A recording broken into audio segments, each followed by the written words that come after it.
Quem deve cuidar dos nossos adolescentes? Quem deve cuidar dessa turmazinha que estão iniciando, nem entraram ainda na mocidade? Os pais, os irmãos responsáveis. Os pais, porque são os pais. Os filhos têm pais, tem alguém que cuida deles. Portanto, os pais precisam cuidar dos seus adolescentes. E também os irmãos responsáveis das igrejas, que cuidam das igrejas, precisam cuidar dos seus adolescentes. Porque esses irmãos, esses pequenos jovens, eles se reúnem. E pelo fato de eles se reunirem na sua localidade, cabe também aos irmãos responsáveis a cuidarem dos adolescentes.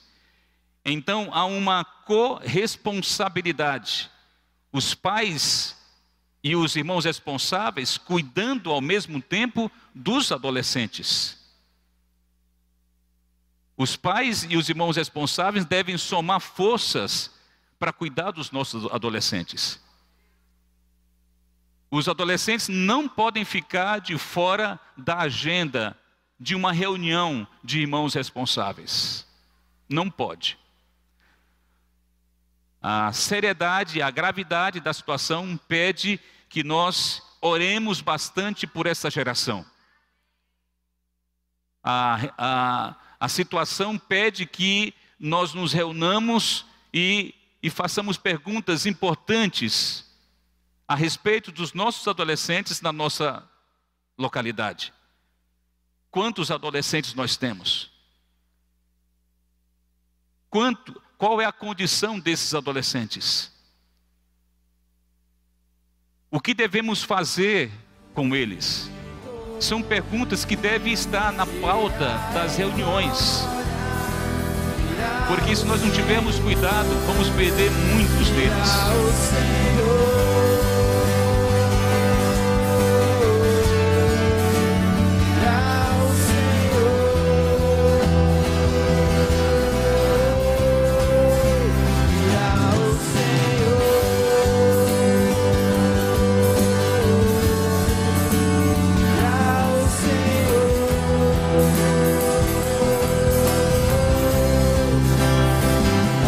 Senhor Jesus, louvado seja o Senhor. Obrigado, Senhor, porque o Senhor nos trouxe para cá, Senhor.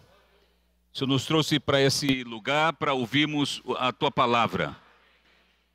Queremos permanecer diante de Ti agora, em reverência à Tua santa palavra. Certamente o Senhor tem muitas coisas para falar para nós. Nós confessamos a nossa pequenez, a nossa carência. Dá-nos da Tua graça, dá-nos também da Tua unção. Unja cada palavra que for proferida aqui nesta noite.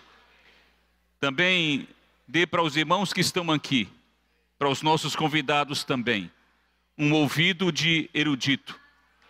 Que possamos aqui nos quedar diante do Senhor, para ouvir o teu falar fresco, o Teu falar animador, e também um falar cheio de revelação.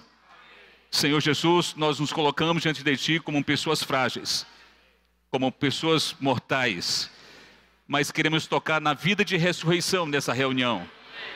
Senhor, ganhe esse auditório para Ti. Cada compartimento enche com Teu Santo Espírito, que Teu Espírito de convencimento, Teu Espírito que paira sobre a morte, que paira sobre as águas da morte, possa pairar também sobre nós nessa noite. Que o Senhor possa falar, haja luz. Queremos ser iluminados nessa noite pelo Teu falar. Ganha-nos, Senhor.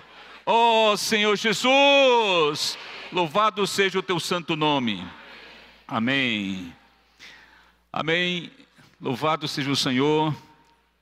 Estamos aqui mais uma vez, junto com os irmãos, junto com as irmãs, adolescentes, jovens, para falar a palavra do Senhor.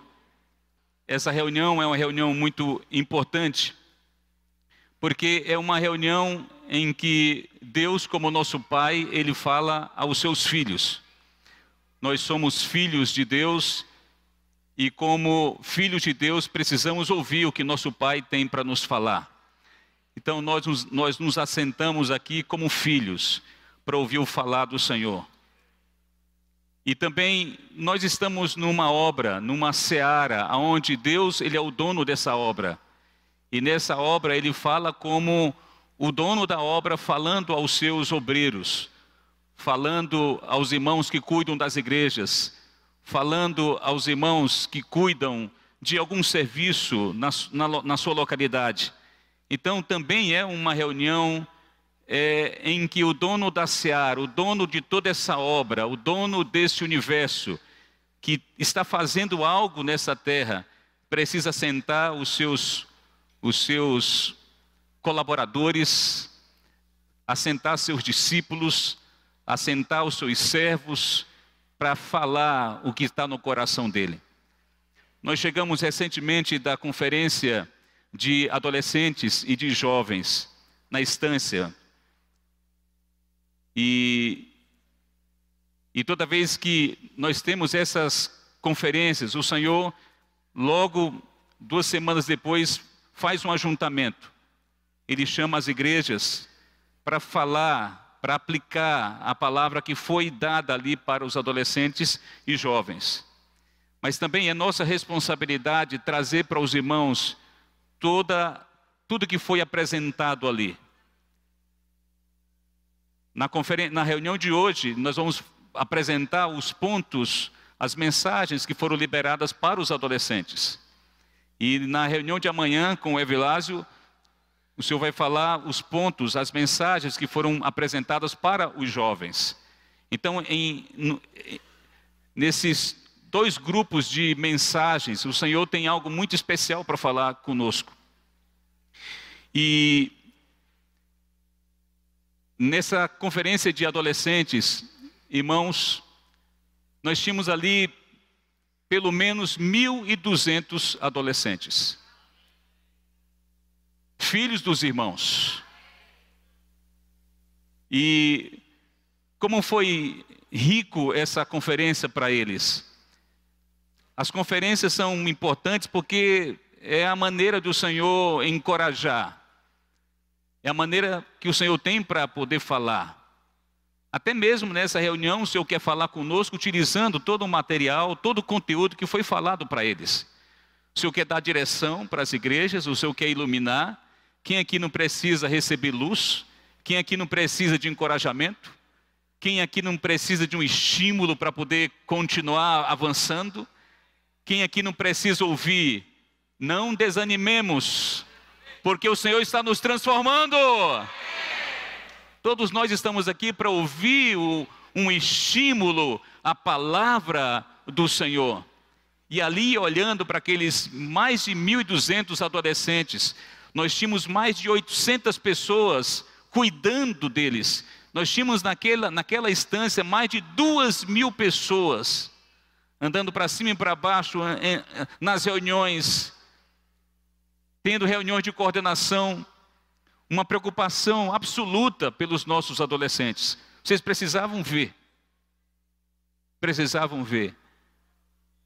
1.200 adolescentes numa reunião, meninos de 11 anos até 17 anos, 17, 16, até 17 anos, entrando pelo local de reuniões, com seus caderninhos, com sua Bíblia, com seu celular, porque uns levam a Bíblia no celular, correndo para ocupar os primeiros lugares.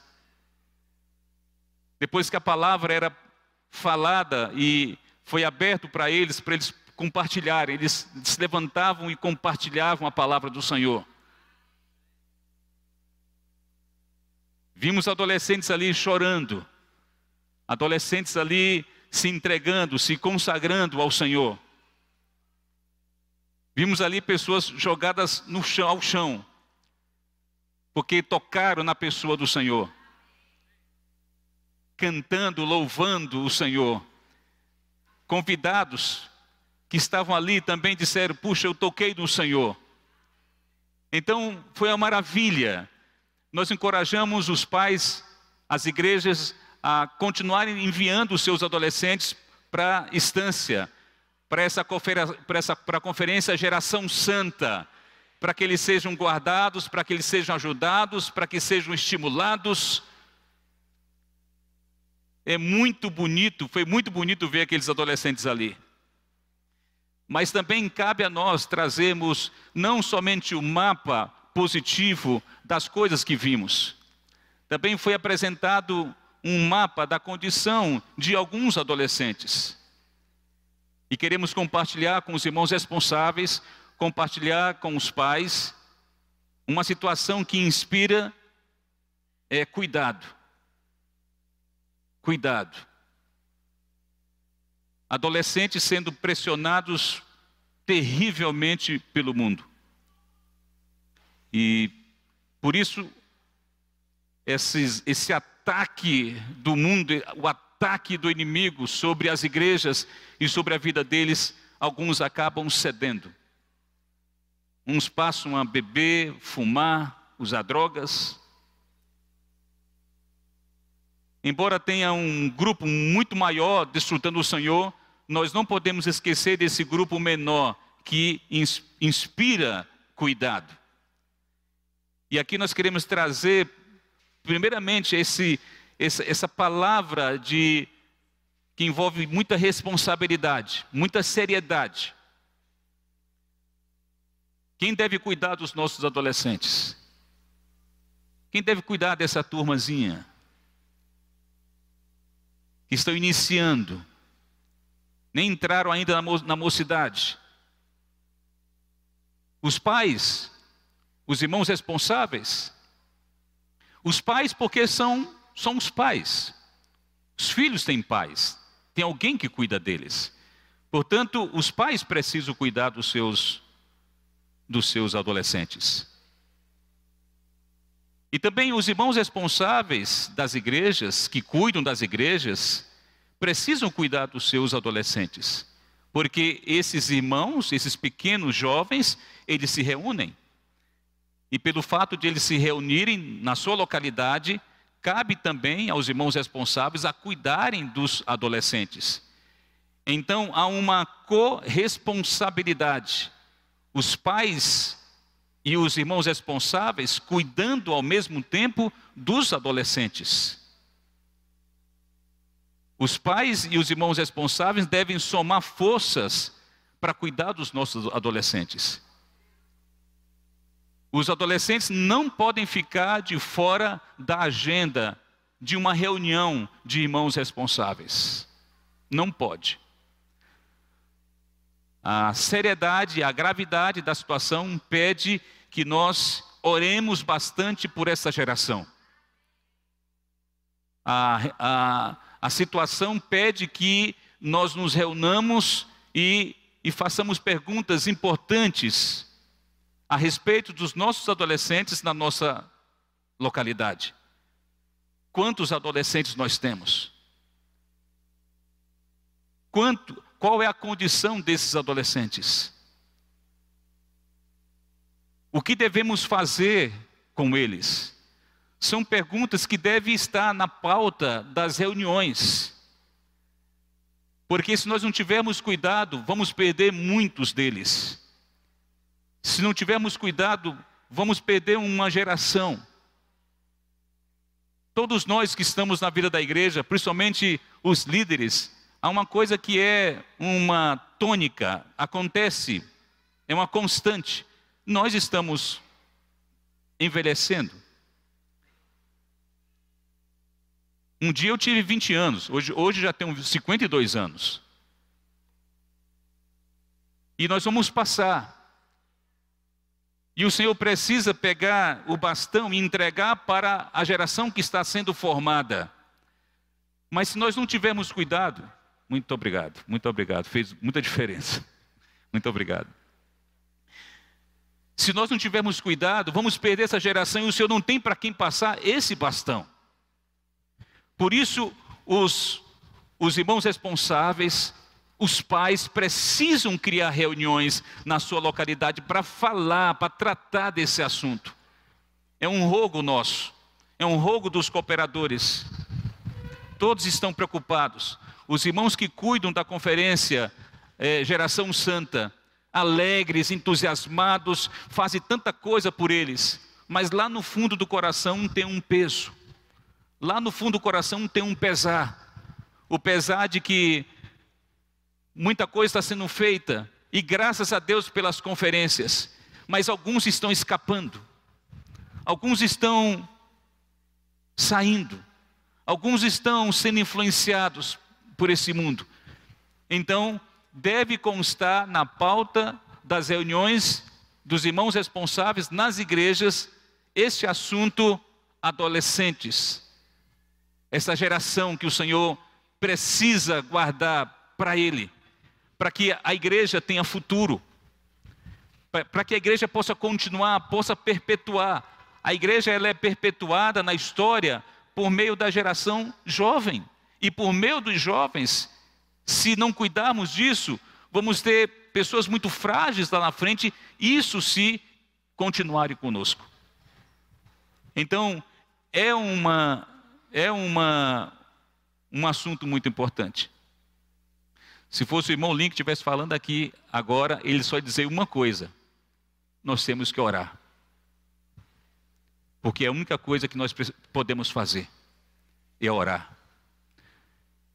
Nós temos a responsabilidade de trazer a palavra do Senhor, de dizer as coisas positivas que aconteceram, mas também a nossa responsabilidade de falar de que a situação dos nossos adolescentes inspira muito, muito cuidado.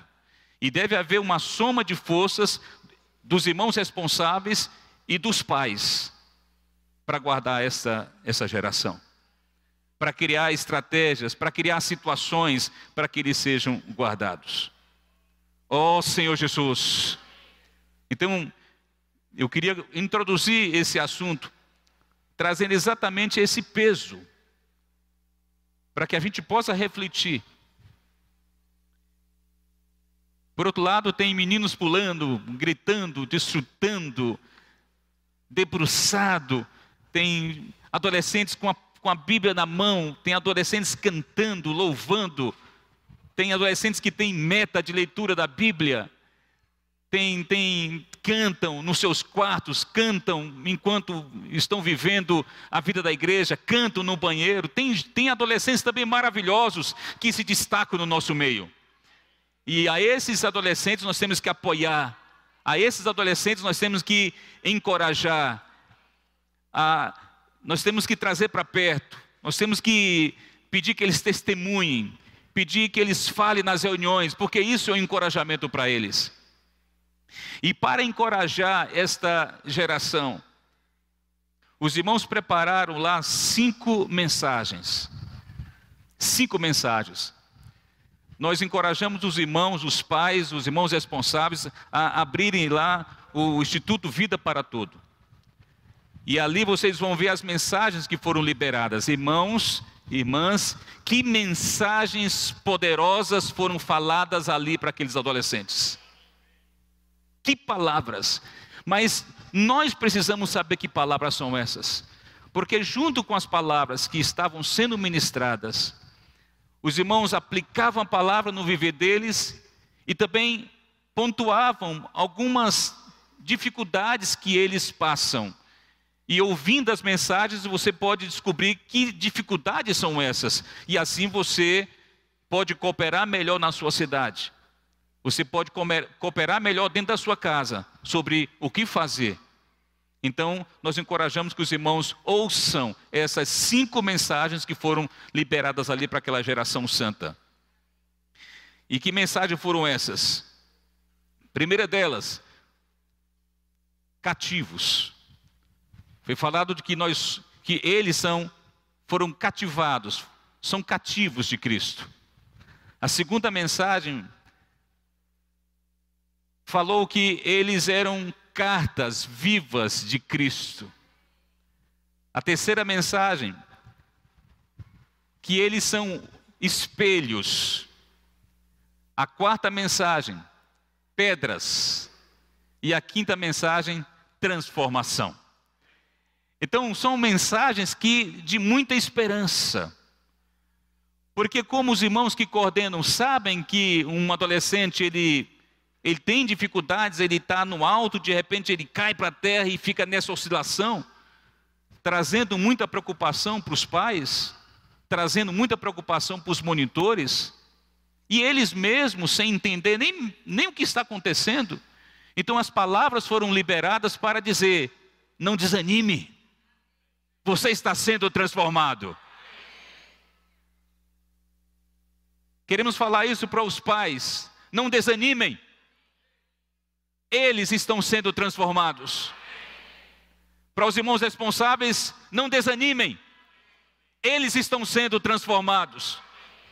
E para os adolescentes: não desanimem, vocês estão sendo transformados. E queremos pegar essa palavra e aplicar para as igrejas agora. E queremos dizer a mesma coisa, porque a diferença entre os adolescentes e nós, que já temos mais idade, é que os problemas são diferentes, mas nós também enfrentamos dificuldades. Nós passamos também por situações difíceis.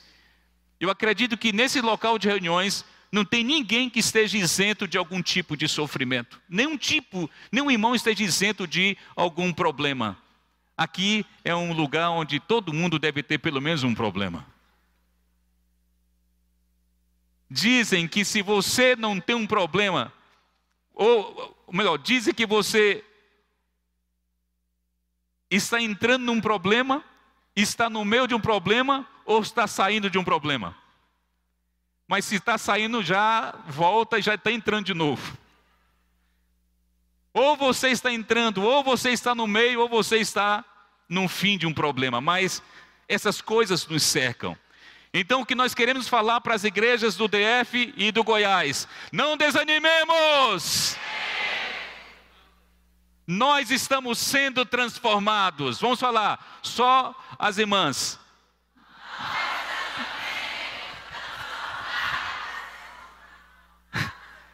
Mais uma vez os irmãos agora. Não desanimemos. Estamos sendo transformados. Todos. Não desanimemos. Estamos sendo transformados. Amém. Louvado seja o Senhor. Então, a partir de agora, essa palavra vai ser aplicada para as igrejas. Para as igrejas. E essas 5 palavras, mensagens, elas podem se formar uma unidade. Vamos transformar isso em uma mensagem. Vão ser 5 pontos importantes para a nossa vida espiritual. E por meio dessas 5 mensagens, nós conseguimos ver toda a nossa história. Todos nós que estamos aqui temos uma história espiritual. Você que está aí, você tem uma história espiritual. Existe um marco decisivo que aconteceu na sua vida. E o Senhor reserva algo grandioso para você lá no final. Existe um início, mas também existe um fim. E no meio desse início e desse fim tem o próprio meio. E nesse meio é que as coisas acontecem. E nós precisamos saber que coisas são essas que o Senhor utiliza, que circunstâncias são essas que precisamos passar. Como devemos reagir em cima de cada uma dessas circunstâncias? Então vamos começar do começo. Vamos começar como tudo começou na nossa vida. 2 Coríntios capítulo 2, versículo 14.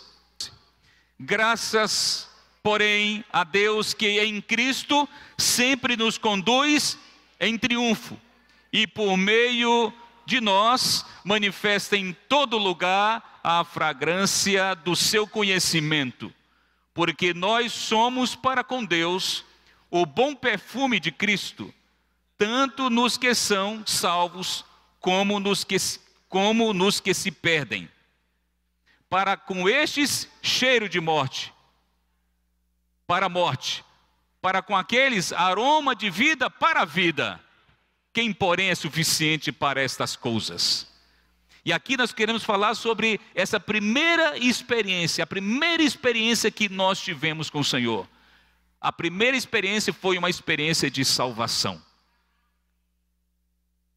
E aqui quando Paulo fala esse versículo dizendo que os cristãos, os filhos de Deus são cativos de Cristo.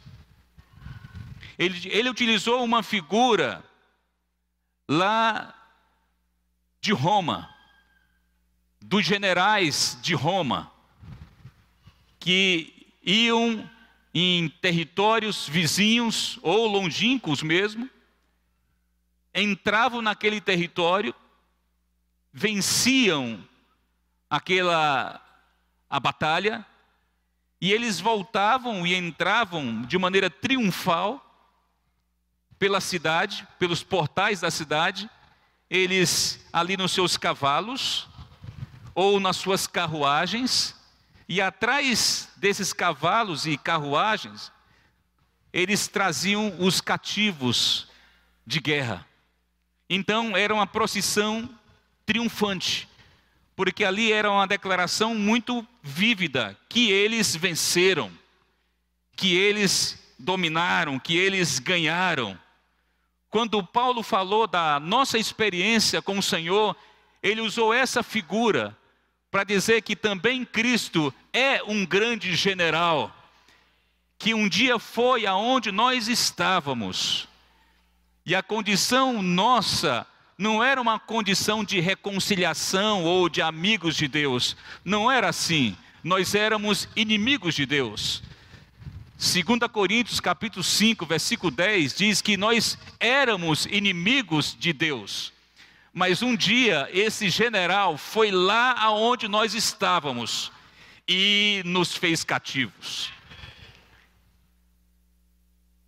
E quando o Senhor ele entra também pela cidade como um general, ele traz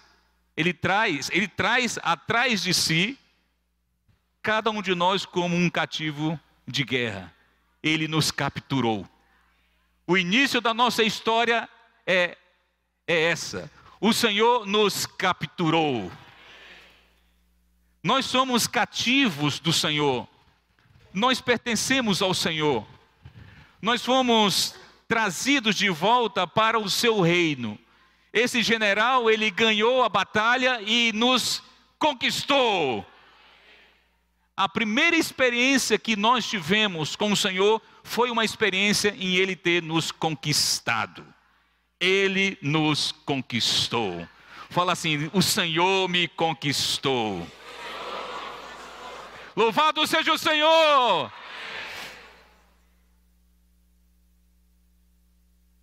Quando o general ele seguia nessa procissão triunfal, algumas dessas pessoas que ele levava iam ser executadas. Por isso tinha um cheiro de morte. Alguns sabiam que ia morrer. Porque lá no final, para mostrar que ele venceu, ele executava alguns desses cativos. Mas o Senhor, depois que Ele nos conquistou, Ele não executou ninguém. Depois que o Senhor nos conquistou, Ele deu vida para todos nós. E aí nós temos cheiro de vida. Há um cheiro de vida. Ele nos deu vida. Nós, como seus inimigos, merecíamos morrer, mas Ele nos deu vida. Se nós estivéssemos na mão de um outro general, talvez nós fôssemos executados. Mas nós estamos nas mãos desse general que é muito generoso. Desse general que é muito bondoso. Desse general que é muito amável. Desse general que é cheio de misericórdia. É como se os seus companheiros perguntassem: aí, o que vamos fazer com eles? O general romano executa. Mas quando perguntaram para o general, que é o Senhor, o que vamos fazer com ele? Vamos dar vida. E é E assim começou a nossa história. Cada homem na Bíblia é um cativo. Cada um de nós é um cativo. Cada um de nós recebeu a vida do Senhor. E se você olhar para, por exemplo, Atos capítulo 9. Atos capítulo 9 mostra como o Senhor, Ele ganhou o apóstolo Paulo. O apóstolo Paulo era uma pessoa muito difícil. Ele era um inimigo de Deus. Ele estava com cartas que permitiam ele prender os cristãos, colocar no calabouço os cristãos. E um dia ele estava indo numa dessas suas idas para prender os cristãos, mas ele não sabia que ele ia se encontrar com um general. O general Jesus encontrou o apóstolo Paulo e o colocou por terra. Ali ele ficou cego. E depois de 3 dias ele recuperou a vista. E o Senhor deu vida para ele. E ele se tornou agora um cooperador de Deus para pregar o evangelho da salvação, pregar o evangelho que ganha pessoas. O apóstolo Paulo, ele faz um resumo da sua vida antes de ter recebido o Senhor. Está em 1 Timóteo capítulo 1, versículo 12. Diz assim: sou grato para com aquele que me fortaleceu, Cristo Jesus, nosso Senhor, que me considerou fiel, designando-me para o ministério. A mim, que noutro tempo, todos nós temos essa história de ter um outro momento sem o Senhor. Noutro tempo, Paulo, ele era um blasfemo. Olha aqui, versículo 13, ele era um perseguidor. E o versículo 13 ainda diz, ele era insolente. Mas obtive misericórdia, pois o fiz na ignorância, na incredulidade. Transbordou, porém, a graça de nosso Senhor com a fé e o amor que há em Cristo Jesus. Fiel é a palavra e digna de toda aceitação, que Cristo Jesus veio ao mundo para salvar os pecadores, dos quais eu sou o principal. Mas por esta mesma razão me foi concedida misericórdia, para que em mim, o principal, evidenciasse Jesus Cristo a sua completa longanimidade e servisse eu de modelo a quantos hão de crer nele para a vida eterna. Assim, vamos ler todos bem alto, assim, ao Rei eterno, imortal, invisível, Deus único, honra e glória pelos séculos dos séculos. Amém. Essa história é a nossa história. Fomos transportados para o reino do Senhor. Então, nós colocamos para os santos. Nós não podemos resistir. Não resista. Não resista ao Evangelho. Não resista a esse Senhor. Ele só quer dar vida para você. Não resista. Não resista em preferir ou querer outras coisas que não é o Senhor. Não resista. Ele é um general. Ele é o nosso general. Ele é o nosso Senhor.